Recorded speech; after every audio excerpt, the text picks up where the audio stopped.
Leitura da nota doutrinal sobre a modificação da fórmula sacramental do batismo da Congregação para a Doutrina da Fé.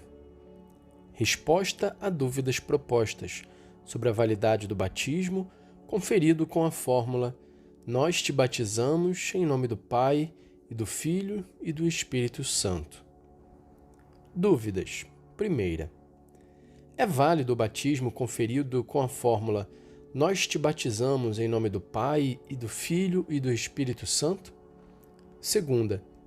Aquelas pessoas para quem foi celebrado o batismo com esta fórmula devem ser batizadas de modo absoluto? Respostas. A primeira, negativamente. A segunda, afirmativamente. O Sumo Pontífice Francisco, durante a audiência concedida ao abaixo-assinado cardeal-prefeito em data de 8 de junho de 2020, aprovou estas respostas e ordenou a sua publicação. Da sede da Congregação para a Doutrina da Fé, aos 24 de junho de 2020, na solenidade da Natividade de João Batista. Recentemente houve celebrações do sacramento do batismo administrado com as palavras "em nome do papai e da mamãe, do padrinho e da madrinha, dos avós, dos familiares, dos amigos, em nome da comunidade, nós te batizamos em nome do Pai, e do Filho e do Espírito Santo". Aparentemente, a modificação deliberada da fórmula sacramental foi introduzida para sublinhar o valor comunitário do batismo, para exprimir a participação da família e dos presentes e para evitar a ideia da concentração de um poder sacral no sacerdote, em detrimento dos pais e da comunidade, que a fórmula presente no ritual romano transmitiria. Reaparece aqui, com discutíveis motivações de ordem pastoral, uma antiga tentação de substituir a fórmula transmitida pela tradição com outros textos julgados mais idôneos. A este propósito, já Santo Tomás de Aquino havia colocado a questão "Utrum plures possissimo baptizare unum et eundem", a qual havia respondido negativamente, enquanto praxe contrária à natureza do ministro. O Concílio Vaticano II afirma que quando alguém batiza, é Cristo mesmo que batiza. A afirmação da Constituição Litúrgica Sacrosanctum Concilium, inspirada em um texto de Santo Agostinho, quer reconduzir a celebração sacramental à presença de Cristo, não só no sentido de que ele lhe transfere a sua virtus para dar-lhe eficácia, mas sobretudo para indicar que o Senhor é o protagonista do evento que se celebra. A Igreja, com efeito, quando celebra um sacramento, age como corpo que opera inseparavelmente da sua cabeça, enquanto é o Cristo cabeça que age no corpo eclesial por ele gerado no ministério da Páscoa. A doutrina da instituição divina dos sacramentos, solenemente afirmada pelo Concílio de Trento, vê assim o seu natural desenvolvimento e a sua autêntica interpretação na citada afirmação da Sacrosanctum Concilium.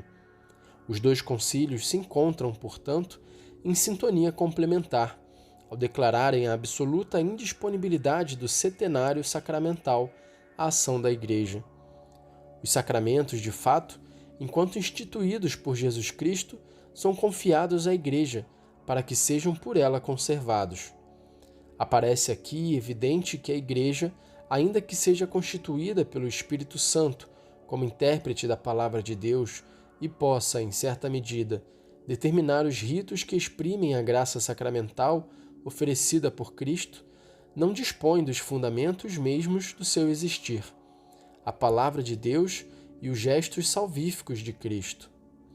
Torna-se, portanto, compreensível como no curso dos séculos a Igreja tenha conservado com zelo a forma celebrativa dos sacramentos, sobretudo naqueles elementos que a Escritura atesta e que permitem reconhecer com absoluta evidência o gesto de Cristo na ação ritual da Igreja. O Concílio Vaticano II estabeleceu ainda que ninguém, mesmo que seja sacerdote, ouse, por sua iniciativa, acrescentar, suprimir ou mudar seja o que for em matéria litúrgica. Modificar por própria iniciativa a forma celebrativa de um sacramento não constitui um simples abuso litúrgico, como transgressão de uma norma positiva, mas o vulnus infligido, ao mesmo tempo, à comunhão eclesial e à possibilidade de reconhecimento da ação de Cristo, que nos casos mais graves torna inválido o próprio sacramento, já que a natureza da ação ministerial exige transmitir com fidelidade tudo aquilo que se recebeu. Conferir 1 Coríntios, capítulo 15, versículo 3. Na celebração dos sacramentos, com efeito, o sujeito é a Igreja Corpo de Cristo, juntamente com sua cabeça, que se manifesta na concreta Assembleia reunida. Tal Assembleia, porém, age ministerialmente, não colegialmente, porque nenhum grupo pode fazer de si mesmo igreja, mas se torna igreja em virtude de um chamado que não pode surgir do interno da própria Assembleia. O ministro é, portanto, sinal presença daquele que reúne e, ao mesmo tempo, é lugar de comunhão de cada Assembleia litúrgica com a Igreja inteira. Em outras palavras, o ministro é um sinal exterior da subtração do sacramento ao nosso arbítrio e da sua presença à Igreja Universal. Nesta perspectiva é que se deve compreender quanto afirmado pelo Concílio de Trento sobre a necessidade de um ministro ter ao menos a intenção de fazer o que a Igreja faz. A intenção, porém, não pode permanecer somente no nível interior, com risco de derivas subjetivistas, mas se exprime no ato exterior que se cumpre com a utilização da matéria e da forma do sacramento. Tal ato só pode manifestar a comunhão entre aquilo que o ministro realiza na celebração de cada sacramento com aquilo que a Igreja faz, unida à ação do próprio Cristo. É por isso fundamental que a ação sacramental seja realizada não em nome próprio, mas na pessoa de Cristo, que age na sua Igreja e em nome da Igreja. Portanto, no caso específico do sacramento do batismo, o ministro não só não tem autoridade de dispor à vontade da fórmula sacramental pelos motivos de natureza cristológica e eclesiológica acima expostos, mas não pode sequer declarar que age em nome dos pais, dos padrinhos, dos familiares ou dos amigos, e nem mesmo em nome da Assembleia reunida para a celebração, porque o ministro age enquanto sinal presença da ação de Cristo, que se realiza no gesto ritual da Igreja.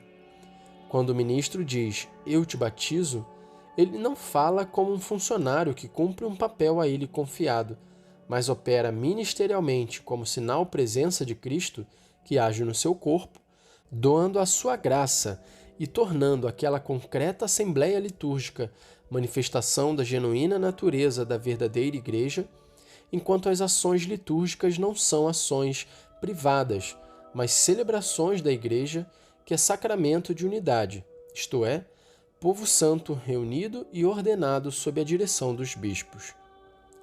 Alterar a fórmula sacramental significa ainda não compreender a natureza mesma do ministério eclesial, que é sempre serviço a Deus e ao seu povo, e não exercício de um poder que chega à manipulação daquilo que foi confiado à Igreja com um ato que pertence à tradição.